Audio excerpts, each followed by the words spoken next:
Hello there, it's Mike. And it's Katie. It's episode 178. What are we talking about? The one with the Jurassic Park trilogy. This week on Cup of Rad.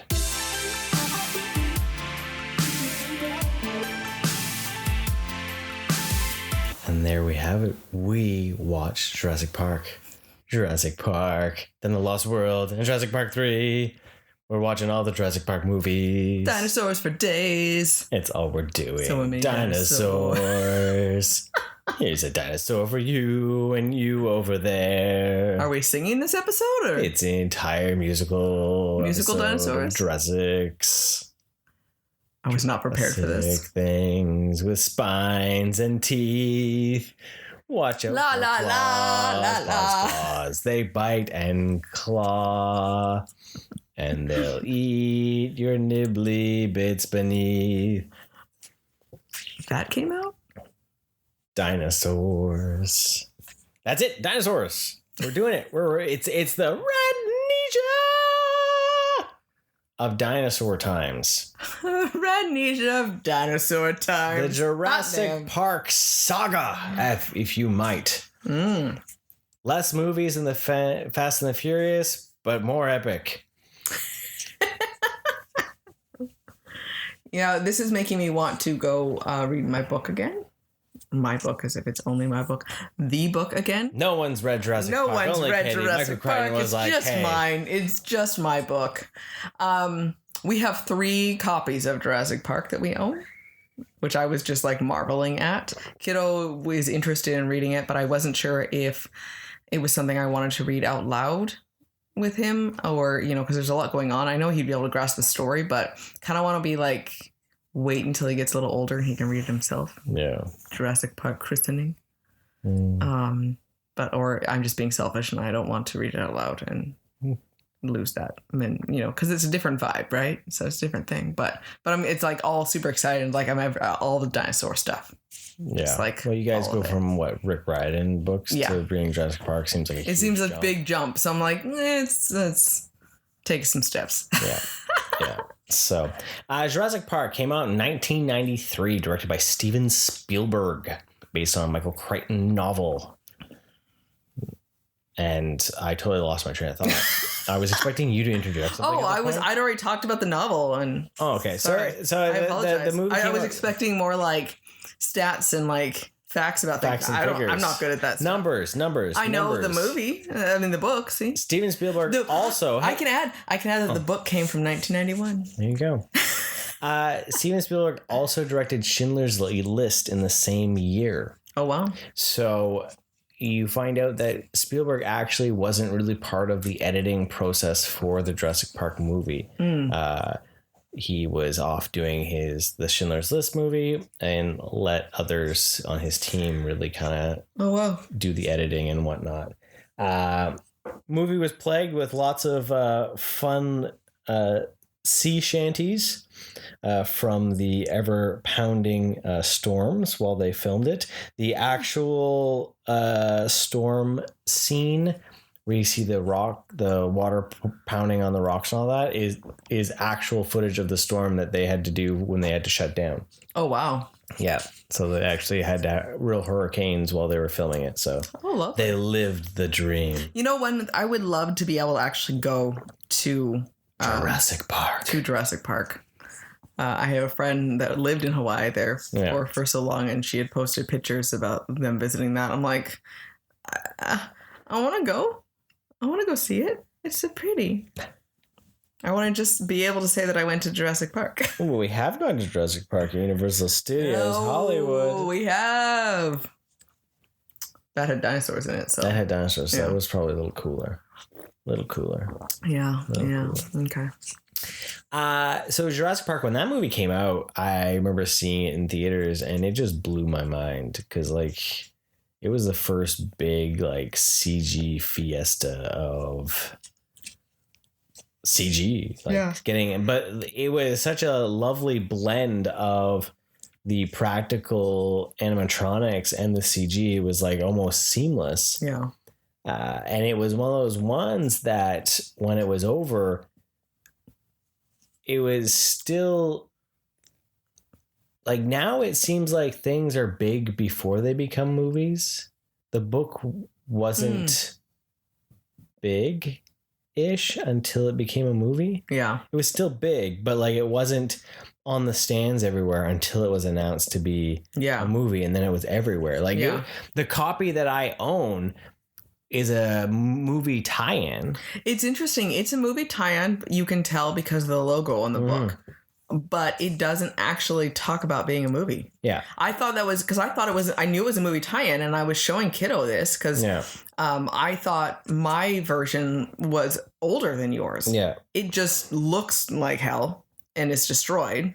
But yours is pristine looking, so I assumed it was newer because it also had the movie on it. But it was actually an earlier printing than the copy I have. And but yeah, yours does. Other than the logo, it does not actually have anything movie on it. Yeah.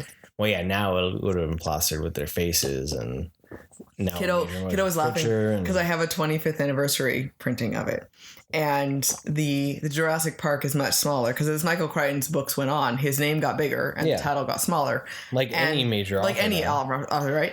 And so it just in the difference between the two, Jurassic Park is about a third of the size of his name on both the spine and the front cover. Yeah. It starts selling just on the name, right? Right. And, hey, when isn't it weird to think with authors? And it makes sense because it's the author. You're buying it for the author, right? Mm-hmm.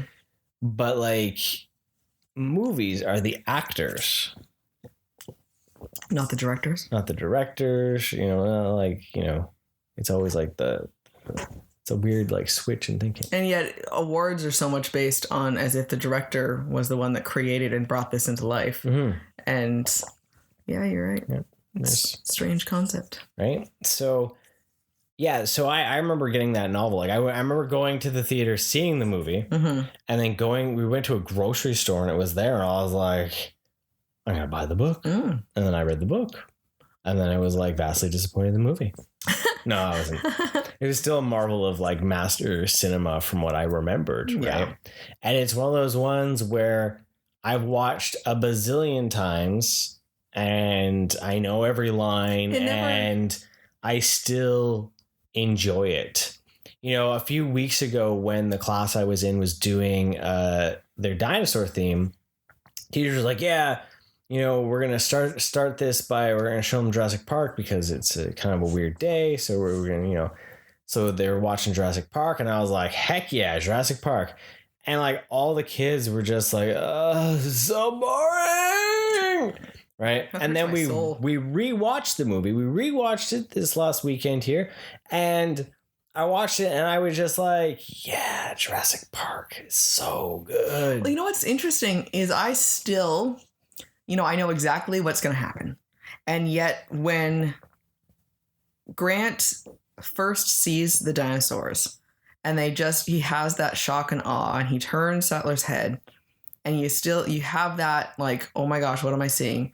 I still get all kind of goosebumpy. Yeah. Because they did such a good job of portraying the, oh my God, is this real look? And that sense of wonder and awe that would be present in that. Oh, yeah. And I still feel that even though I know the movie so well and, I know everything that's going to happen and all that type of stuff. Right. So, I think that's what's so awesome with the movie because just like yourself, I've seen it so many times, right? The simplicity of the story is just brilliant, and the fact that you're not dealing with bazillion threads of character arcs. It's literally a survival movie. Very simple. Right? And it's point A to point B, and will they make it? But the setup and it's that classic Spielberg feel and look. And then, there are those undenying shots that are truly his that aren't replicated in modern movies. Yeah. Right. And well, he definitely still has a style, and it's so prevalent in his movies. Right. So, yeah, no, with watching it, like what were some of your favorite scenes? I really like the whole T-Rex first, like the breakout, because there's so many steps to it, but it also doesn't feel like, oh my God, it's never ending. Like, when is this going away? I love the build up to it and the suspense and the, especially that rumble there. Kiddo kind of joked about the, oh yes, it's the water, but it was more later on after, that had already happened. Yeah. So, but the idea that we can't process something that big being around us that would actually make a rumbling sound that's not like a stampede of elephants, let's say, but that slow rumble like that is not something. And so I think it's just that suspense that shows up there is really, really interesting. So I think that's probably my favorite scene overall, just because, you have, it kind of also shows it's that start of that transformation of all the characters too. You see what Malcolm is trying to do to try to help out the kids. You see the, who can listen to, survival concepts and, the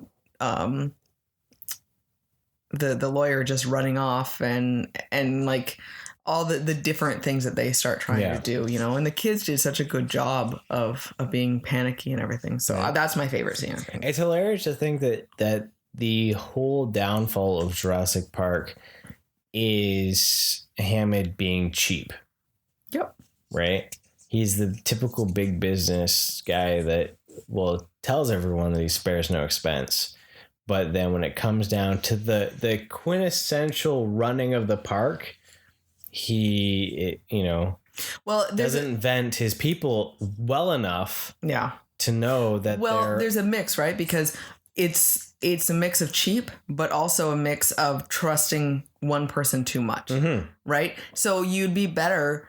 He shouldn't just have had one person that knows that. Yeah. He should have had a team of IT people. If you're going to have an automated park that is so reliant on computers and has so many things that can kill you, right? You need to have a team of people so that if one person is sick, I don't know, or, something happens that's not even nefarious, that you have someone that can help take care of things. Yeah. And because Arnold doesn't know enough IT stuff of that same nature, you need someone, so paying for a team of people that's not so trusting in just one person too. Yeah. So it's... enough when someone goes rogue and hacks the system and screws then you could have up. something... That was the thing with Arnold, was he's basically like, well, this isn't basic coding. This is hacker crap. Like, seriously, like... Yeah, exactly. Right? And exactly. Vetting those people and... making sure that you're checking things. And I know Hammond had commented that, I'm not going to keep paying for your mistakes. And, you can only meet people and their money demands so much. But then at some point you need to say, no, this isn't working out because I don't feel comfortable in the position that you have. Right. And he was focused so much, but he also was foolhardily to think that nothing could go wrong. So my favorite character from the books is Malcolm, because I love all of his philosophical talk on chaos. Like, that was always my favorite thing. And this is where my love of Jeff Goldblum came from, because of my love of Ian Malcolm. And Goldblum did such a good job of delivering those lines in exactly a way that I expected Malcolm to talk about them for things, because he has just that air of like, well, no shit, I'm right. And why didn't you think of this? And I'm the smartest person in the room and you should listen to me. And he did such a good job of that. Yeah. So no, totally. What's your favorite scene?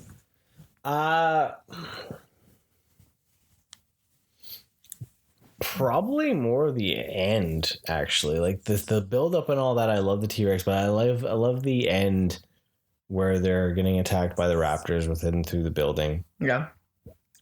And then the Rex comes in. It's the save the day moment, but like at the same time, it was also scary. Scary because like it could have gone so wrong. So that just is I love that it takes the place of the fossil. Yeah, I love the symbolism in that. Right, like there's just so much going on with it all that just. I love all the comments on, the Raptors opening up doorknobs and everything like that. And you look at that type of thing, and then you look at the automatic locks that you can't override it. Yeah. And like all these little things that are like, oh wow, no one walked through and said worst case scenario of all these different problems, right? But I always laugh because our cat can. I think our cat would be able to open up doors like that, and I call her a little dinosaur cat sometimes with the sounds that she makes, and it's just like that's all I think about is as if Valkyrie became a raptor and she would open up those doors. Yep. No, totally. So. No, it held up. Like even though some of the effects are a little dated. Yeah. Right. It still holds up as a good movie for, as I know you had commented that you really like specifically the sick dinosaur because it is an animatronic. Yes. It's not CG. They actually are laying on and touching and something. you can tell the difference of that because the way that they're positioned and as good as the computer graphics have gotten over the years, you still can tell when they're interacting for the most part with a CG character. Yeah. Right. And seeing them interact still with the animatronics is what's super special because especially that scene with the Triceratops, because you can see the more the curvature of their hand, like they're actually touching something. Yeah. Right.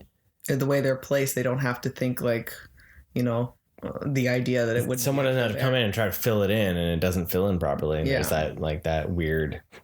I liked Sadler's character too, with the idea of her relatively immediate discussion on plants, and just even that idea of bringing back prehistoric plants and how dangerous it is, and the idea of trying to create an ecosystem that you really know nothing about. Yeah, and.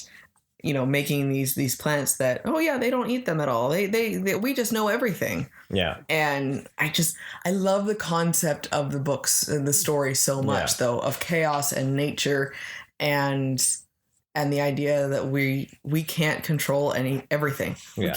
We can't control anything about our current world. Why on earth would we possibly think we can control something that we never actually witnessed? Exactly.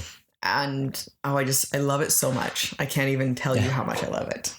So, hey, who has seen Jurassic Park where Ellie grabs the leaf off the hill? Because that was always those things where that was on my VHS copy, and then when I got the DVD, it disappeared. And she just has the leaf. Because it was all. You know what? I have never ever noticed that. Right? I never knew. And then you pointed out, and I'm like, oh my God, you're right. She just has a leaf suddenly. Yep. It wasn't in the theatrical cut, so I've done that research. It was only on the VHS. And that was only on the VHS, and some television broadcasts. Why on earth? That's weird. That would added back to a television broadcast. That's the weirdest thing ever. Like, right? Who made that decision? But it was on my VHS that I had, and I'm really sad when I lost that because then it wasn't on that. So I don't know if it's on the Blu-ray. Maybe it's on the Blu-ray. Ooh, I don't have the Blu-ray. Have a Blu-ray. We watched this on Dirty DVD. As much as I love this movie, for some reason we never bought it on Blu-ray. Yeah, I don't know why either. And we started watching it, and we're like, "This is so weird. It makes it so like fuzzy." We're watching an old movie, and I didn't realize. I know I didn't realize how long it's been since we'd watched a DVD because we watch either streaming or Blu-ray now. Yeah. And it was that same sense of when you watched a VHS after watching a DVD. You're like, what is this? Mm-hmm. Right?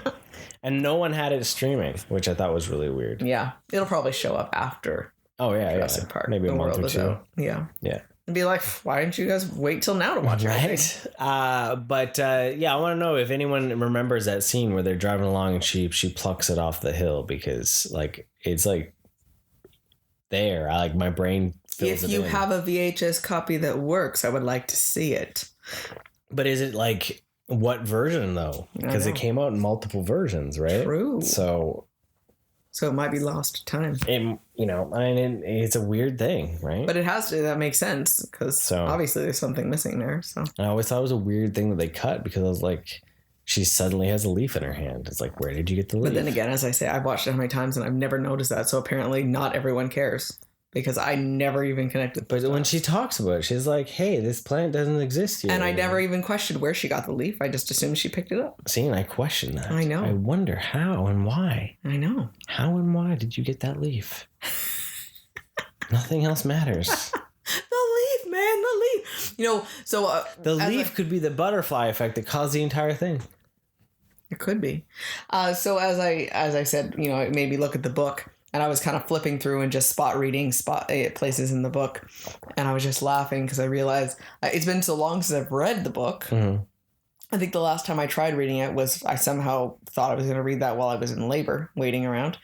And it was before you replaced it, though. I know. I haven't even read the replaced copy. Oh. How different it is, right? You spot read about how different it is from the movie. Oh yeah, for all these different things, right? And I'm like, I gotta read this book again, because they had to remove things because time restraints and also effects, things they couldn't do. Well, it is there's a lot more complications for things, and so. But yeah, it was very exciting to watch it again. Well, the big difference is that Hammett dies in it. Well, yeah, that's one of the bigger. That's a huge con. Well, technically, Malcolm dies in the book. And then the Lost World, he comes back, he says something to the effect of doctors can do amazing things. Oh yeah. Right? So it's like he didn't die, but he died. He was like really close to it. Yeah. Well, Hammond, because Hammond really goes. He gets the compy treatments. So how do you feel? How do you feel like Jurassic Park, the original Jurassic Park, how do you feel that rates on your RADometer? Oh, I still love the movie. I will still watch it again and again. It's not boring to me. I still really enjoy it. I get sucked in. I love the science behind it. I love the questions that it asks. I love the characters. I love the dinosaurs idea. I love the action. I mean, overall, what's not to love? Yeah. Fair. So then naturally, we had to watch The Lost World. Mm-hmm. And so Lost World was out in 1997, directed by Spielberg. And it brought Spielberg back to directing after a bit of a hiatus. He took a break because I believe after, I can't remember which one it was. But he had done so many big movies so much they took a break and he decided to come back. This one was based off of the book as well, The Lost World. Mm-hmm. It was originally just called The Lost World because the book is actually just The Lost World. Yeah. But then they didn't want confusion with Arthur Conan Doyle's The Lost World and like some of the other things like that.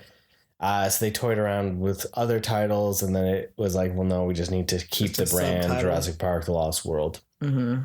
So this one here, they weren't sure if they were going to make any more, so they kind of just ran with it. Oh, okay.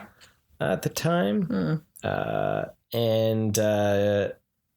Lost World. The Lost World is the idea that there's another, the other island is out there, and it is the whole research facility island, not the show island. Yeah, Isla Sorna. Yeah, and the engine has decided they're going to try to bring dinosaurs to San Diego. Because basically InGen went bankrupt after the fiasco on Jurassic Park, and the blood-sucking lawyers and shareholders walked in and said, no, we need to figure out how to turn this around, and because they went into bankruptcy.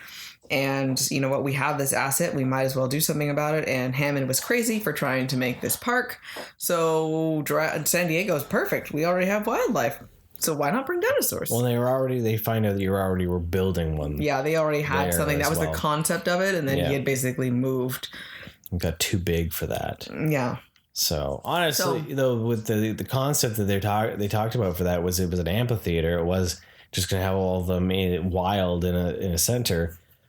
Actually, probably would have made a lot more sense and been safer. Yeah. Than having cars drive through, the way that they've got it. Right? Yeah. Especially if you just had herbivores, right? Yeah, the issue was the predators, right? But it's that idea that it just shows though that we couldn't fathom the idea of how big and how scary and how smart some of these predators were, right? So Hammond, in an attempt to save the dinosaurs and show, basically he needs public support to show the dinosaurs are thriving because, life finds a way. And they have figured out how to survive without the lysine supplements. They have been having babies, all sorts of magical, wondrous, natural things. And sends down a team and fools Malcolm into going because he sends Malcolm's girlfriend down. And so he goes on a rescue mission. And chaos ensues. So this one did not have, of course, Grant or Sadler in it. Mm-hmm. It was just the Malcolm show. And which I always thought was weird. Yeah. Like it always, even the book for that, it just feels weird. Yeah. That Malcolm is the main piece, right? Right. Well, it shows though. I mean, all of his books though have a sense of trying to explain why humanity makes bad choices, and Malcolm is the key. Is that ideal right there? Yeah. Right. It's the pointing out that Jurassic Park really was about chaos theory. I mean, that's the whole point of the book, and so it shows that his real main character was Malcolm then. Yeah. And so, I mean, I agree with you that it was weird. And, they found a good way to weave it back in. I like that it was just like the resounding hell no, I'm not going back there. Yeah. And then it gave him a reason to do it. Yeah. But it shows that Crichton really saw Malcolm as his main character for the story. That it wasn't about the dinosaurs. It was more about the idea of nature and control and chaos, right? Oh, yeah. So. I'm not a big fan of The Lost World, and I never have been ever since the theatrical viewing of it. Yeah. Only because the film itself always felt disjointed and not sure what it really wanted to be. Mm-hmm. Between the wanting to bring the dinosaurs over to the saving the dinosaurs to the new characters that are brought in. There's so many characters that it feels very muddy in what could have been a fairly tight-packed movie. Mm-hmm. You're also then dealing with a different island as well, so it's a bit slightly different. So there's nothing that's super familiar. Yeah. And with the film itself, a lot of things just go on for too long. Oh, like a certain trailer scene? Yeah. That is one of these scenes that I hate the most out of like cinema in general. I don't know. That's the one?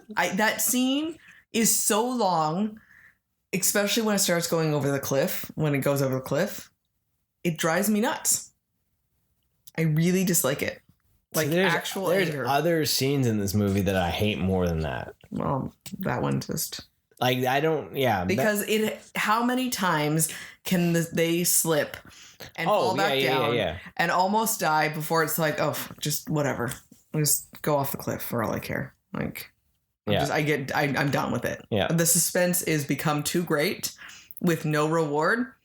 It's not okay anymore. Because even as much as the movie has like 90% more dino carnage, it doesn't feel as intense. It doesn't have the same suspense that Jurassic Park did. Yeah.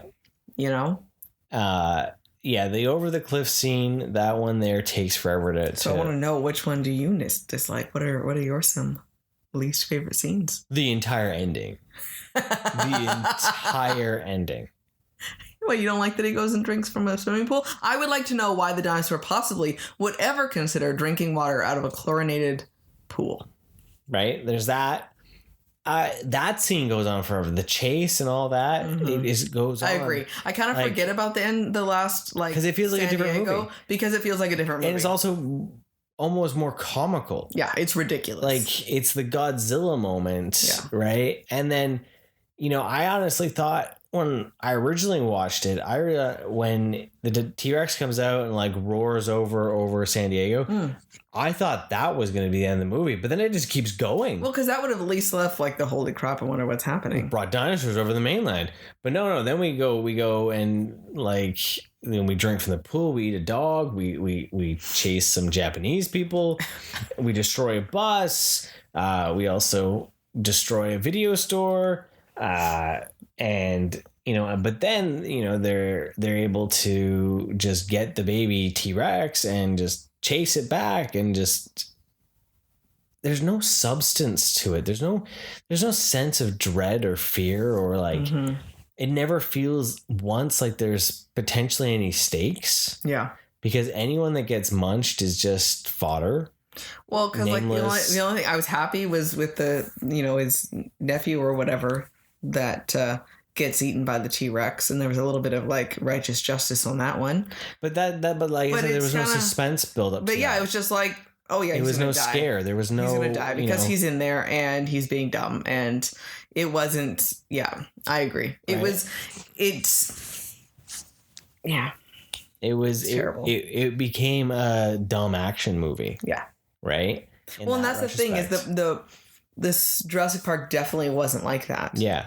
And it deserved to be better. Right. And then you have on the island too, like when he steps on the dude and he becomes a pancake and he just hangs out there, slides off his foot like it looks terrible too. Like it looked terrible. Like, it was like, are we in an Animaniacs cartoon now? Like, or even like the snake crawling in, like there were just a lot of goofiness. And then this scene with the raptors where it was like, we have too many characters and not enough time.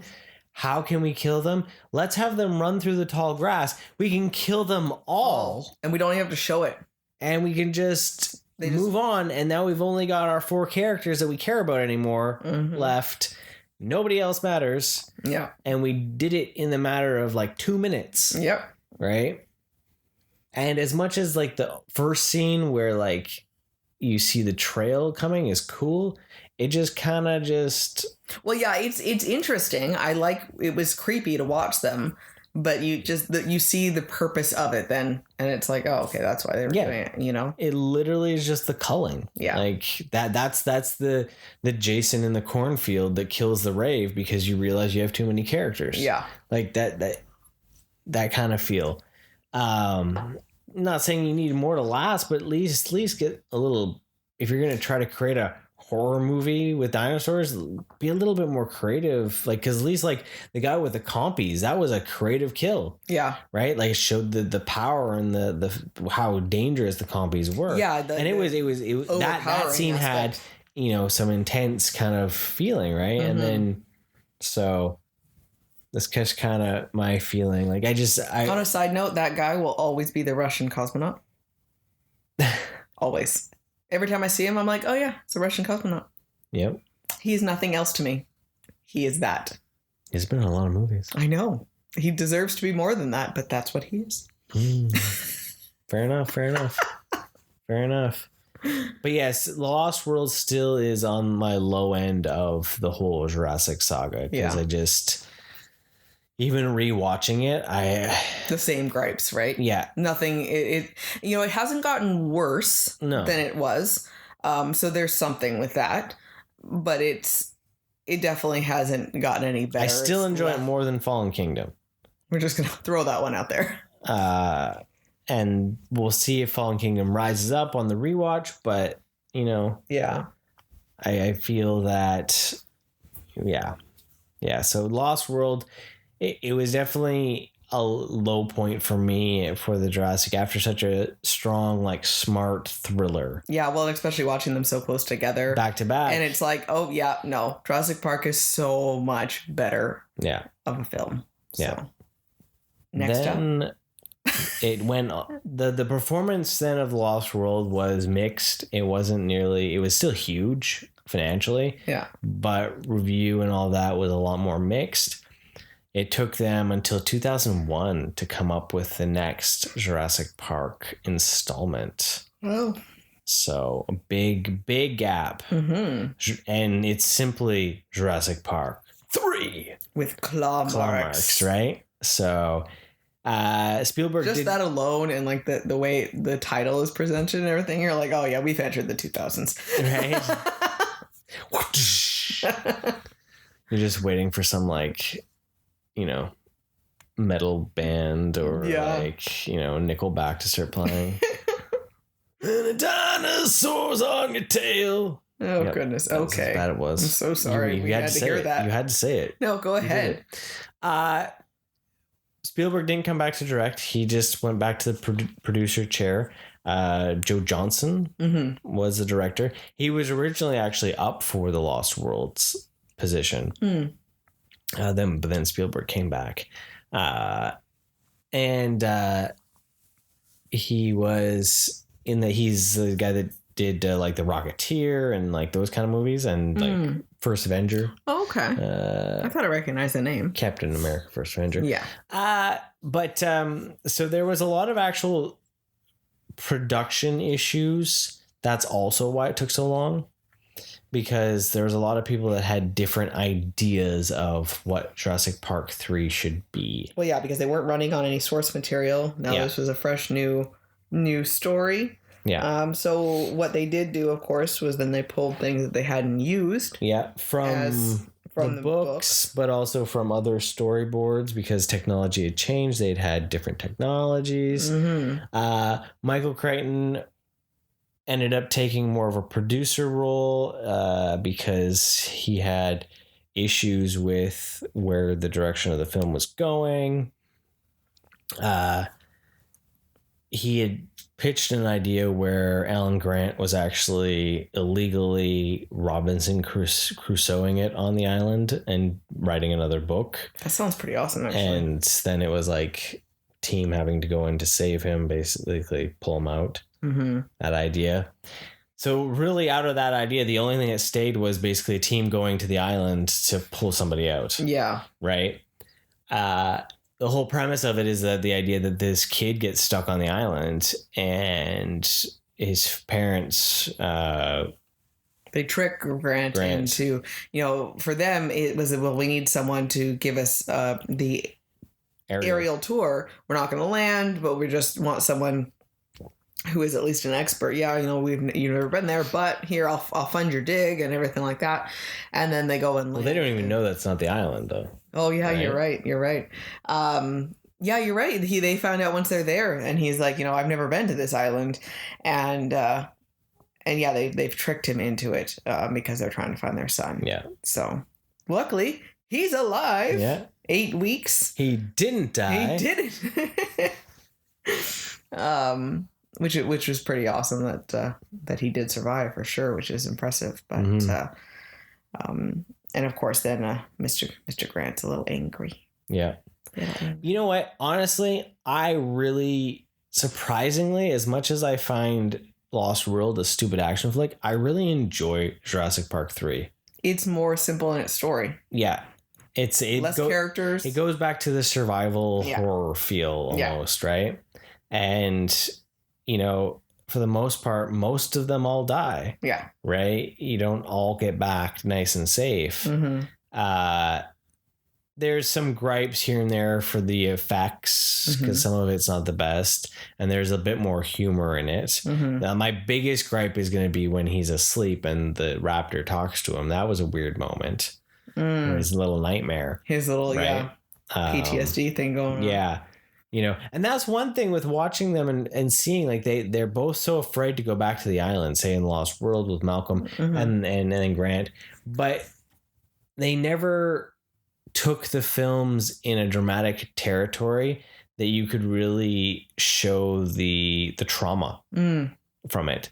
Like out of everything with Lost World, you just have Malcolm look a little scared when he hears a T-Rex roar. Yeah. But that's it. And I mean, he was literally, stomped upon basically from this thing. Like he should be much more freaked out. Yeah.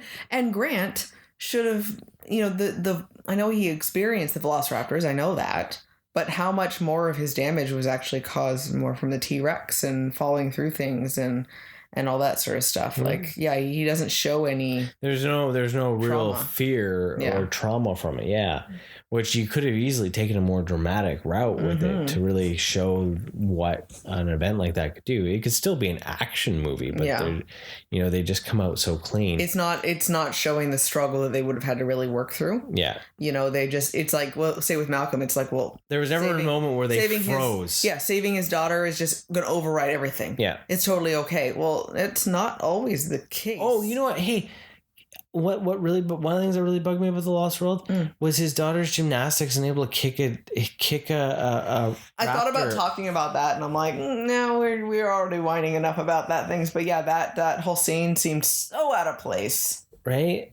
So out of place. I mean, I love bar routines and gymnastics. That stuff is like a weird special place in my heart. That was a weird placement for it, because then I'm laughing. I'm like, what she is doing requires certain types of gymnastic bars that bounce. Real world stuff does not do that. The pipes like that wouldn't have been... They wouldn't bounce, so she wouldn't have been able to do what she did. And you can see them bend and jump like actual gymnastic bars. Mm-hmm. So then I look at that and I'm like, wow, this is like really giving false hope to people. Like, I know we're watching a science fiction, but like at the same time... But it's grounded in the concept of reality. I know, right? And that scene is terrible. So that's one thing where there isn't too much of that in the third Jurassic There's Park. Not like, what? You know, they play a bit more dumbed down for some of the scenes with like the poop and the... Kiddo was not a fan of that. Hey, did you know that was oatmeal?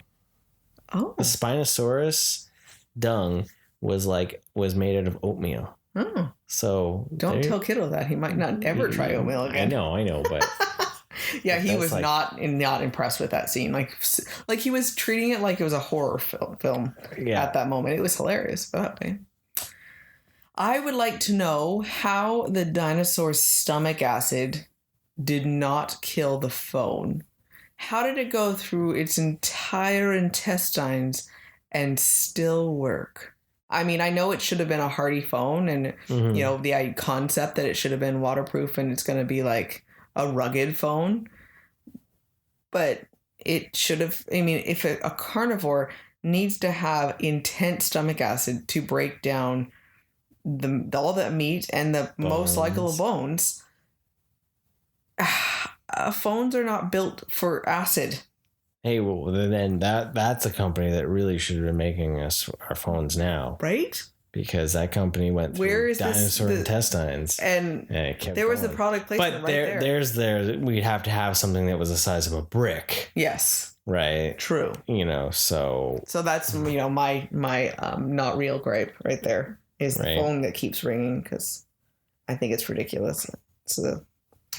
But overall, it was definitely a better film than Lost World, because it was more focused. It was an action movie. It wasn't too much, you know, once we got there, those were the characters. There wasn't side plots that were going on. Mm-hmm. It was just that there. So yeah, and we got a really scary dinosaur. It's kind of cool to have something a bit different with the Spinosaurus. Yeah. And then the fact giant like crocodile mouth. Yeah, and then the fact that they're showing that the raptors had evolved, especially because they show that, and that's the thing with Jurassic Park movies, as time goes on, they find new things out about dinosaurs that we didn't realize. The dinosaurs start changing. Yeah. Right? Like the addition of feathers, right? Yeah. So it's kind of one of those interesting side notes to it all, right? Alan Grant was right. Yeah, well, they're finding out more and more that they're probably more dinosaurs had more feathers than we realized. Yeah. Right? Or will they claim to know? Yeah, exactly. So it's all just a figment of our imagination. Dinosaurs didn't exist. Oh, he's going on that route. They were all just fake. Yeah. Fake. Someone put all of that somewhere in the rock just to fool us. They're made out of resin and... Those paleontologists, man, they're just lying to us. Yeah, science isn't real. So, but... I'm over here twitching. Yeah. But yeah, no, I don't know. I just something it's more fun. It's more of it's the shortest Jurassic Park film, so that helps. Yeah.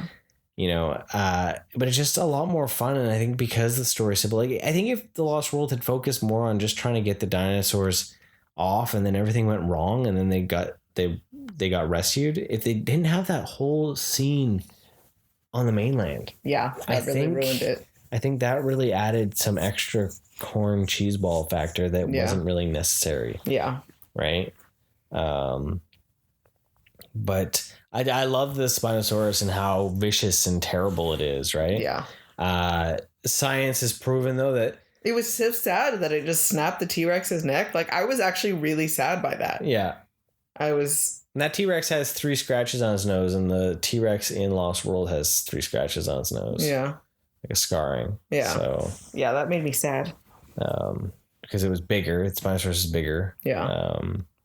The fact that it swims, they figure too. Oh, yeah. Because the Spinosaurus... It really does seem like a crocodile. Yeah, the Spinosaurus bones have been primarily found around Egypt. Oh, okay. Right? So they were just... And it's like 90 million years ago, 99 million years ago. Oh, okay. So it predates the older ones. Yeah.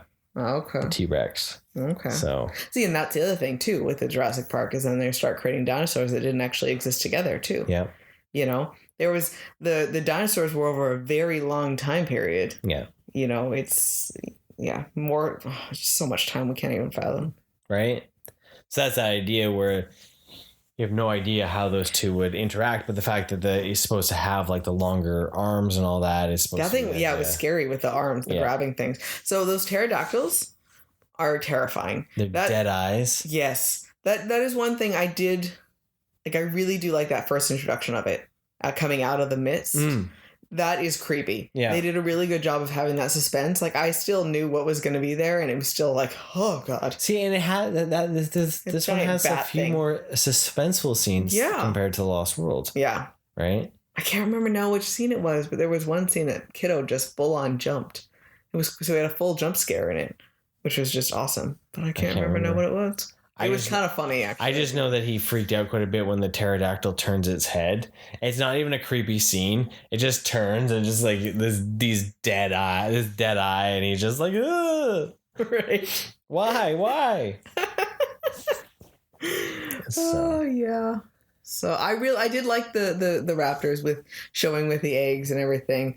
You know, it was kind of fun to see them not just being mindless killers idea compared to how they were in the Lost World, right? Yeah, Lost World, they were mindless killers. Showing that they probably would have still come back to kill them, of course, but we had something that was more important to us now, and to show that care for it, and I thought that was really cool to see that, and just how gently it's like, okay, well, now we're picking this up, and just because something is a predator and has teeth doesn't mean that it's not first and foremost looking out for its young. Yeah. You know, because, you know, I think that was one thing that I didn't really like, was how much they make the velociraptors just killing things. They're opposed to the predators that are actually killing because they're hungry. They're just killing things for the sake of it, right? And so it was refreshing to see them doing something different. Yeah. So. And that there's one issue though I do have with the movie though. The ending is the military ending. I think that's one of the things where it leaves a bit of a bad taste in your mouth because it's just like that stereotypical like, it's military runs in to save the day. Well, and it's because it's so over the top. Yeah. You know, if it had been a helicopter showing up, would have been just fine. But how many the whole Navy shows up basically? Yeah. Like, obviously that was an exaggeration. I understand that's not the whole Navy, but every ship in the entire U.S. Navy shows up on one island. But yeah, it's way over the top. Like it, you know, a little bit. Fine to show that grand gesture of like she just did everything to save him, and that little bit of like kinship, extreme kinship between them. Yeah. But yeah, it's ridiculous, right? And especially how they run out as if it's like an active war scene happening there. Yeah. It's like, what is this? Yeah, that's Hollywood at its finest. Just being like, raw. Right. So. But yeah, no, I say like I still rewatching it. I enjoy it more. I think I would choose to watch Jurassic Park 3. And I know there's going to be people out there that are just cringing when I say that because a lot of people hate that film. But I will always watch Jurassic Park first. Yeah. Then it would be 3, then Lost World. Yeah. When we're dealing with the original trilogy, right? Yeah. And it's just those few scenes in Lost World that just really do it. There's just some really beautiful shots in it. Mm-hmm. It's just some of the too bombastic. Yeah. Right. I like just the simplicity of some of the character drivenness that is in, the third one. Yeah. So out of everything so far, like Do you have a favorite dinosaur? Favorite dinosaur? I love all the scenes with the brachiosauruses. Like, I love in the first one when they're feeding them out of the tree with and holding on to the leaves and everything like that. And just like, I love his comment that they're like big cows. I've always loved long necks. No. Way back from Land Before Time. So I think I really do enjoy that. I like the idea of the raptors. I like the idea. I like the concept of the raptor. I like the intelligence that they portray in the raptors. I think I enjoy them the most intelligence-wise in Jurassic Park 3. But they've evolved so much, and I don't know if now that has become, I don't want to say tainted, but changed because of how their treatment in Jurassic World series has been. So, that has really changed because I when you watch original Jurassic Park, it was still so much about the T-Rex. The raptors in the movie were a relatively small portion of it, right? But yeah, I think there's just this weird certain amount of like calm when the brontosauruses. Brachiosaurus. See, I want to say brontosaurus. Because brontosaurus was a long neck. Long one. Brontosaurus was. They originally thought there was two separate species, brontosaurus and brachiosaurus, and they realized no, it's just one species is brachiosaurus. Really? So brontosaurus is like Pluto; it just disappeared. So the dinosaurs that it was the more elongated, not giraffe-like. That's no longer a dinosaur, like the actual long neck from Land Before Time. Well, that would just be a brachiosaurus. Huh? But it's different looking. The brachiosaurus was the giraffe-looking thing, with like the more straight up neck, not the like long neck with the hump head, right? Yeah, but that was always a brachiosaurus. The brontosaurus didn't have the hump head, and they were like long and not as tall. Right? Yeah, they've either come up with a new name because they realized that's the problem. It was always Brontosaurus. That's the problem. And I knew Brachiosaurus is that like over the time, the realization that some dinosaurs that we knew of aren't actually what we know because they had the same bones. Yeah. And so there's the one thing with archaeology, paleontology that can be wrong. Is like, especially when they first started finding them, then they were just throwing them together. They didn't have that same treatment. Right. Well, I mean, and the reality is, it's like, okay, so anything of that I'm pretty sure, because I know for one reason the brontosaurus, I gotta look it up now. But I know at one point the brontosaurus was gone, right? Well, and because anything in that style of dinosaur, is going to have very similar structure in their bones. And, you're going to have the four-legged, you're going to have the two-legged, you're going to have that same style for things, right? So, well, they're still saying that it's still around, but there was a time where it was. So Pluto's. So the brontosaurus is properly called the Apatosaurus. Apatosaurus. Okay, I know that name. Okay, so now it's been replaced by Apatosaurus now. Yeah. Okay. So good to know. Dinosaur learning with Cup of Rad. Brontosaurus and Brachiosaurus is that the Brontosaurus was a quadruped dinosaur with a loud rumble noise, whereas the Brachiosaurus was a gigantic with disproportionately long neck and small skull. Sure. So. Okay. So they're all sauropods, long neck dinosaurs. So technically, the Apatosaurus was originally first. And then someone was like, we kind of with the Brontosaurus, and now Brontosaurus has now been disregarded. And so it's just Apatosaurus and Brachiosaurus. Yeah. Gotcha. So I know what your favorite dinosaur is like overall. What's your favorite dinosaur in the series though? What's my favorite dinosaur overall? Oh, I want to know your... The series one? Yeah. You asked me about favorite dinosaur. Or was the favorite dinosaur was just like overall dinosaur? Overall, I was just assuming it was overall. Well, I don't know that many dinosaurs overall. I know Power Ranger dinosaurs, and I know Jurassic... Tyrannosaurus Rex. Pterodactyl. So, Triceratops. Mastodon. So... Mastodon's not a dinosaur. Yeah, the Dino Megazord doesn't make sense because it throws in a saber-toothed tiger and a mastodon. Yeah, yeah. So Power Rangers was wrong. Triceratops, you've always said the Triceratops. Yeah, I love the Triceratops because it's just a cool dinosaur. Like the fact that, and it's like a lot of the characters in fiction I like. They look like they're big and mean, but they're actually not, right? Which suits with my personality in that, right? Like, cause like say like Beast from X-Men, looks like he'd tear your head off, but he's a gentle giant, right? Yeah. Like, you know, the idea of Triceratops has knives on its face, but it's a herbivore. Like, well, so I want to add more to it. I also really like the Stegosaurus. I've always liked the Stegosaurus. That's a good scene in I really that's probably my favorite scene in Lost World. Yeah. I love So we shit all over that movie. We never talked about about anything good about it. But I really did like that scene when because it's that even her as a scientist, someone who works around predators, is pushing that envelope of not respecting that this is still a very large natural creature that you have never seen before. Yeah. And any animal, even an herbivore, will protect its young. Yeah. And the idea of how close she's getting to it, and then the close intensity of how vicious that tail club is. Oh, it was really awesome to see. I really like that. And again, I have weird places where I remember seeing these dinosaurs. Like the Stegosaurus is from Fantasia. And it was like always the saddest thing in the whole world when the Stegosaurus dies. But it's like the trauma of that scene is burned in my memory, watching it die. And it was horrifyingly traumatic. Yeah. But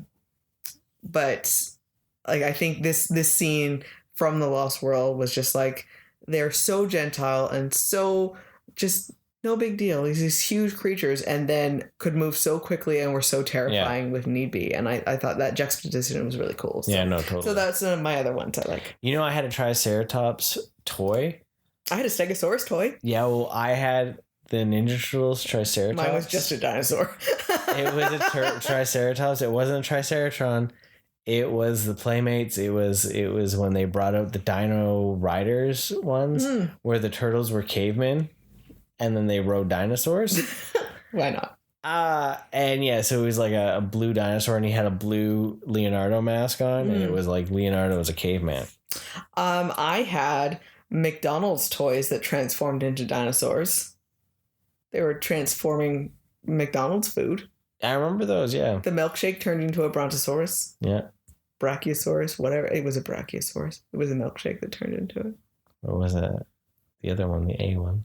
No, it was a brachiosaurus because it looked straight up. So, but yeah, no, I remember that toy, and I was just like, when I think about like I had those kind of things, and that's something Super 7 needs to make. They need to make the cave turtles that come. Granted, it's gonna be like 150. No more turtles. It's gonna be $150 for that dinosaur. Turtles. But like, can you imagine a 7-inch cave dinosaur running? I couldn't say no to that. That'd be cool, right? Who could say no to that? I know, right? See, and I'm gonna go on a turtles kick right now, but like Playmates needs to like do like actually not just bring out the 4 turtles in their like classic look.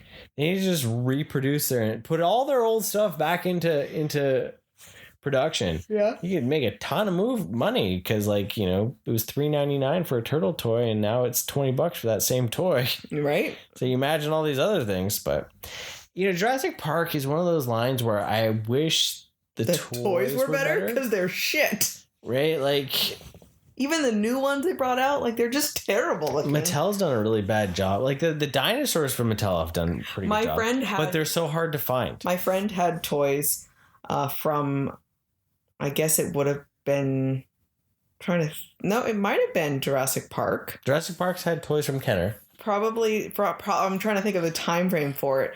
But given my age, it might have actually been Lost World. 96, 97? 97 was Lost World. Okay, so somewhere that might have been it.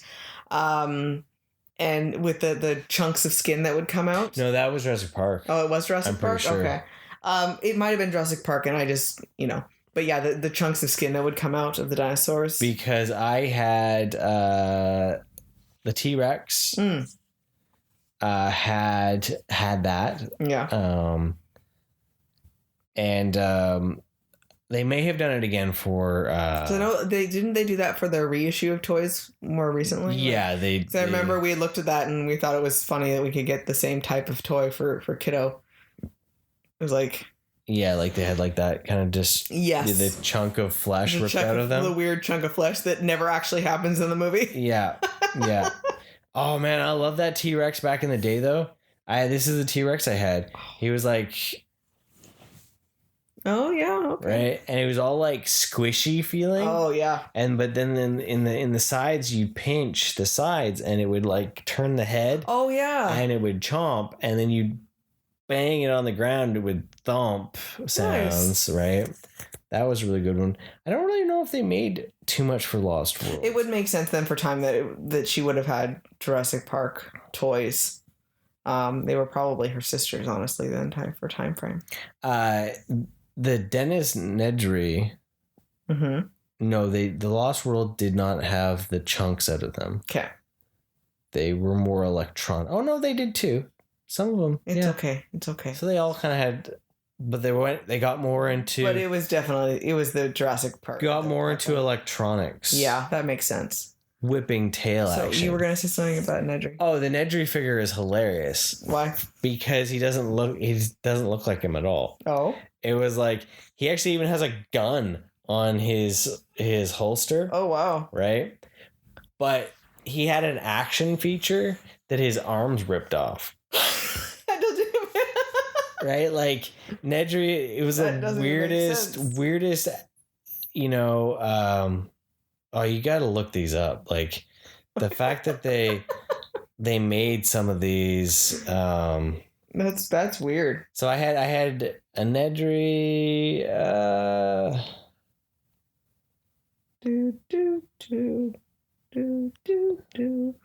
We don't need a list of all the toys you have. I know. You know what? And everyone's going, yes, we do.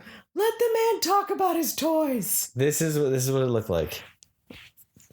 By looking at that, I would never assume that was Nedry. He also came with a backpack with like a flamethrower that squirted water. I was gonna say, what kind of tank does he have? Yeah. And then the dinosaur is a little like a little mini T-Rex. Yeah, no, it wasn't a Dilophosaur. Yeah, it was a mini Dilophosaur. Yeah. Yeah. Those dinosaurs are cool looking though. Yeah. Like the fin thing is freaking terrifying. I think my best memory with those though is seeing when we went to the studio tour and you and Kiddo were on the one side and the Dilophosaurus just pop up and they shoot water at Yale. And it was just like dead on, just right in your faces. It was just acid in my face. It was hilarious. Oh yes, good times. See, we have so many good dinosaur memories and Jurassic Park type memories. And Jurassic Park in general, I mean, that was a big that ride at Universal was a big important part of That's a good ride of my first theme park experiences. And I remember that was one of the first places I actually had a picture on a theme park ride.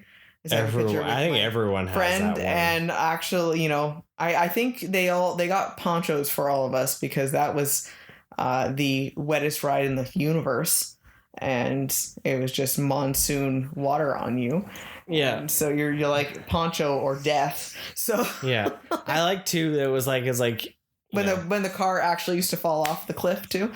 Yeah, but I love when it was like the ride already soaked you. And then after a few years, they're like, yeah, you need to get wetter. Yeah. So now we're going to like put holes in the pipes and we're going to like randomly shoot you in the face. Right? Awesome. So it's like it's gotten all dilapidated and horrible. Right. So this should be shut down. Right. This is unsafe. Oh yeah. So no, I still really like the series. It's one of those ones where Universal brought out a lot of classic films. They don't do as much now. Mm-hmm. But between like Back to the Future, Jurassic Park, You know, now it's just Fast and Furious. Now it's just Fast and Furious.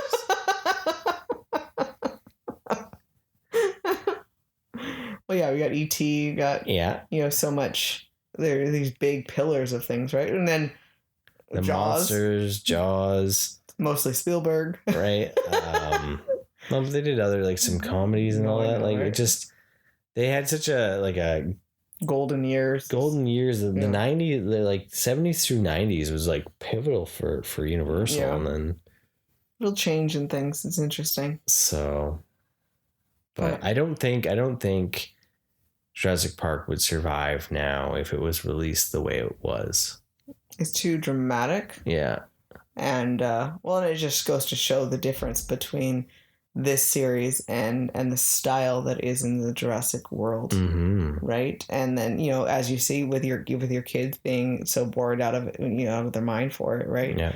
I think kids can't accept that, and I think why isn't this over in 15 seconds? There's so much, the idea of questioning science, but also still believing in science.